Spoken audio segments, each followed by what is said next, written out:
आपली शाळा पाडणार आहे त्याबद्दल बोलायला जमलो होतो. हा काय मुद्दा आहे तो तुमच्या लक्षात आलाय का?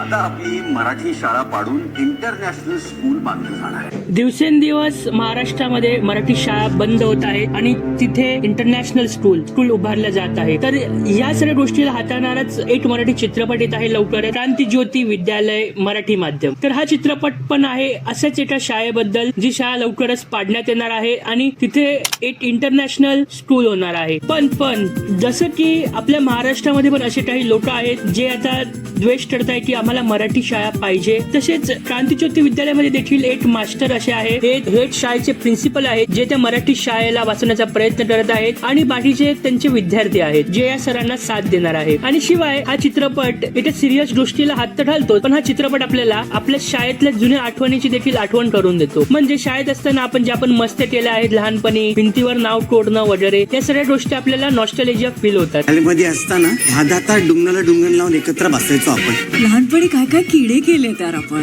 मला बघ काय सापडलंय, बबनचं पहिलं वहिलं. तर या सगळ्याबद्दल हा चित्रपट आहे. जेव्हा या चित्रपटाचा टीझर आला होता तेव्हा या चित्रपटाला प्रेक्षकांनी भरघोस प्रतिसाद दिला होता. कमेंट सेक्शन मध्ये प्रेक्षकांनी भरभरून प्रेम दिलं होतं या चित्रपटाला. पण आता या चित्रपटाचा ट्रेलर देखील आला आहे आणि ट्रेलरला देखील तितकाच चांगला प्रतिसाद चित्रपटाला मिळत आहे. खूप सारे लोक या चित्रपटासाठी एक्साइटेड आहे. आता बघणं हेच आहे की हा चित्रपट किती कमवतो, कारण जसं की आपण म्हणतो मराठी चित्रपट सृष्टी तर खूप ट्राय करत आहे की तुम्हाला एंटरटेन करावं, तुम्हाला चित्रपट क्वालिटी चित्रपट द्यावे. पण आता सगळं प्रेक्षकांवर आहे, त्यांनी या चित्रपटाला उचलून धरायचं आहे का सोडून द्यायचं आहे. तर क्रांतिज्योती विद्यालय हा चित्रपट तुम्ही थिएटरमध्ये जाऊन पाहणार आहेत की नाही हे कमेंट मध्ये नक्की सांगा. बाकी मी कृष्णा घेतो रजा, भेटूया पुन्हा एकदा नवीन व्हिडिओ मध्ये.